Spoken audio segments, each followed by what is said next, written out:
So Rico Verhoeven nearly upset Alexander Usyk, which is crazy to say. We finally got another world champion in Britain. Congrats to my guy Hamza Sheeraz from Ilford. And Frank Sanchez knocked out Torres. Yeah, we got a lot to discuss. So coming into the fight, it was already a foregone conclusion that Alexander Usyk was going to beat Rico Verhoeven. Me being a kickboxing fan, I obviously love Rico Verhoeven. He's one of the greatest, if not the greatest heavyweight boxers of all time. He has that Dutch style of kickboxing, which is heavy with the hands, but he's very good with his kicks. So Rico's a GOAT. But obviously, you're now coming into a completely different sport. Not to say that Rico doesn't have hands, because with the Dutch style of kickboxing, you do mix heavy combinations, boxing combinations with kicks. So he definitely knows what he's doing. And he has had a fight prior to this, maybe I think 10 years ago, against a no-name, but still, he knows what he's doing. He's not going up against a complete novice, Alexander Usyk. He wasn't going up against a complete novice. But obviously, when it comes to boxing, you're niched down and restricted to your hands. So now coming from kickboxing, he's a guy who knows what he's doing, but he's coming against a master in Alexander Usyk, who's been training this since he was a child. He's an Olympic gold medalist, undisputed cruiserweight world champion, and undisputed heavyweight world champion. It's undebatable that this guy is the best heavyweight in the world and the one of the best pound for pounders right now, maybe number one, if not one of the best pound for pounders of our generation. But yeah, back to Rico. Rico did know what he was doing, and he's Superman. Rico, if you've watched kickboxing, you know that Rico Verhoeven is Superman. And I'm gonna come back to this about Rico being Superman later on in the video, because with this fight, Rico took an extremely unorthodox boxing approach, in the sense that he was coming forward with his head down, kind of leaning, which is completely different to how he fights in kickboxing. If you've seen Rico fight kickboxing, you know he's more straight up, like straight up feints a lot, which he did do in this boxing fight throughout the 12 rounds, but he's more straight up. He does use his feints a lot, but obviously in kickboxing, you have to be more straight up in order to protect kicks and to throw them yourself, because if you're wide and low, it's not really conducive to kicking or blocking kicks. So yeah, his approach was different, although those principles still remain the same, in the sense that he was heavy with the feints and all of that. So yeah, you would think, okay, Rico's a kickboxer and they only fight 5 3-minute rounds. You would think he can't maintain this style for 12 rounds. Well, he maintained it for quite a lot of those rounds. For a significant part of the fight, he maintained that, which was surprising. He did catch Usyk, I believe, a couple times in the 4th or 6th round. I can't remember what it was specifically. But throughout the fight, he did land a couple shots on Usyk. He did take a couple shots as well. But Rico isn't really known for being a power puncher, although he does pack power as a 260-pound man. So obviously, he did maybe wobble Usyk a little bit, but it's nothing Usyk can't take. So he landed a couple punches. And by the way, although these guys aren't power punchers for heavyweights, they are significantly bigger than the average man. So if they punch you, it will hurt. He did land a couple shots on Usyk, unorthodox shots, and he did give Usyk a bit of difficulty. Now, to Alexander Usyk knows that he should take this man. He knew he should take this man serious. I don't want to say he underestimated him, because I saw the interview with them.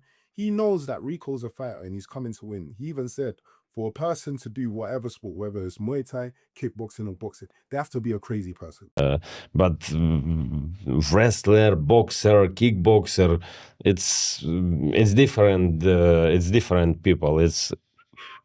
So that's what Usyk said. So he knows that Rico's coming on smoke. Although even me, I was thinking, yo, Usyk doesn't really need to train properly for this, which I don't think he did, because if you saw him in his training camp, he was running around Anthony Joshua, training with him on some Rocky Apollo stuff. But I'm pretty sure he knows he should have taken this more serious, because I don't think he was training properly. But Usyk, I don't really think it was age that caught up to him, which made him not look so spectacular. I'll say more so, maybe the training camp wasn't going too well, but which is a big reason, but I'll put most of it on just Rico being very unorthodox, because he was very unorthodox, coming forward with his head down, like he was feinting quite a lot. It was just weird. And if you know about fighting, sometimes the shit of guys, not saying Rico's not of good quality. But sometimes the guys who aren't as good, they can give you more problems than the good guys, because a lot of the good guys are more conventional, so you can expect what's coming. But with Rico, as he's come from boxing, from kickboxing to boxing, he's had more of a unorthodox approach, coming with his head down. But as we know, Usyk is a master when it comes to adaptation. Normally, he does give up the earlier rounds.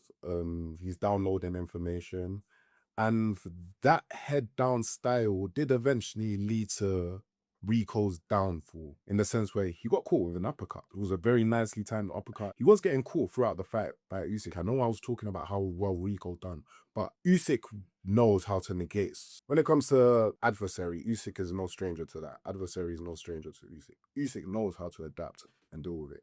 So yeah, eventually in the 11th round, Rico was coming forward.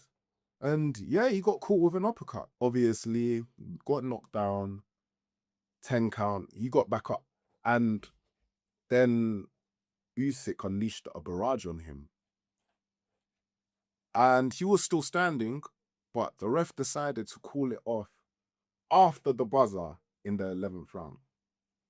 Now, me being a kickboxing fan, I'm knowing who Rico Verhoeven is. That pissed me off.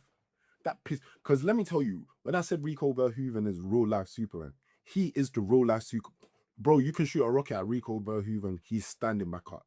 Like, I've seen Rico get done bad. I've seen him curled up on the floor and get back up, and in the same round, demolish that guy. You've seen his face cut open against Jamal Ben Sadiq, get knocked down, hits while on the floor, dispatch of Jamal Ben Sadiq. Bro, Rico, like, obviously, me knowing Rico just adds more flame into it. But I just want to know, is this another case of boxing corruption?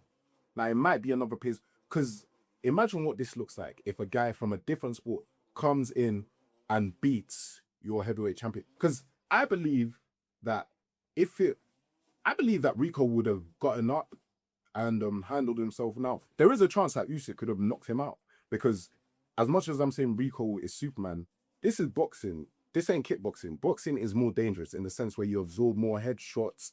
Like in kickboxing, I always say the distribution of punishment is the punishment is distributed all across the body, whereas boxing is mainly body and head. And a lot of guys just go to the head. So who knows? Usyk could have knocked out Rico Verhoeven. Me personally, seeing what Rico's done, I don't think so. I think Rico would have gotten up, recovered, and survived the last round. Maybe Usyk would have gotten a couple knockdowns in the last round, which would have shifted the tides to Usyk's side, because on the scorecards, on the unofficial scorecards by Mike Coppinger, I believe, Usyk was down bad. And I think at stoppage, the judges had it even. So now we just never know, because I just think it was diabolical to stop it after the bell. You should have allowed him to have that last minute. Yes, maybe the ref thinks that maybe the ref did it to compensate for the break that Rico got after the knockdown, because his gum shoe fell out. So maybe the ref is like, I kind of messed up there, so I need to give back. But no, I don't believe so. I think maybe there would have been another knockdown in that round for it to shift to Usyk's direction. We don't know, and we'll never know. Me, I can try and predict a fantasy where Rico comes back in round 11 and knocks out Usyk, but we'll never know. But yeah, it was diabolical to stop it after the last bell of the 11th round. It was just horrible. I think Rico is a master of recovery, and what was probably most likely, Rico being a master of recovery that he is, he would have regrouped, recovered, and I think he would have survived the fight. I would think he would have survived the fight. I can't say for sure he would have won, because he did look quite hurt. And as I said, it's boxing, isn't it? Like it's easier to get a knockout in boxing than kickboxing, in my opinion, because like there's so many ways to block in kickboxing, so you can keep your head quite straight, quite safe. Whereas in boxing, nah. So yeah, we'll just never know. Yeah, it's kind of annoying though. You know what? At the end of the day, I'm happy Rico got his bag. I'm happy he got his well-deserved money, because Rico He's for the past 10 years, he's been Glory Kickboxing World Heavyweight Champion. It's crazy. He's the best in the world in regards to kickboxing, but he hasn't been paid like it. He's one of the baddest men on the planet, no doubt. Because when we talk about the baddest men on the planet, the best fighters on the planet, the most effective are going to be heavyweight purely because of size. And as he's a kickboxer, he's got more tools in his arsenal than someone like Usyk. So he's amongst the baddest men on the planet, but he hasn't been paid like this. And as I said, he's been champion for 10 years. 10 years. So I'm happy he got his bag. I wanted to, you know what? I love Usyk. I'm a Usyk fan. I love Rico. I love all these guys. But damn, man, we just got robbed of such an ending. And as a fan of boxing, it's frustrating. It's frustrating.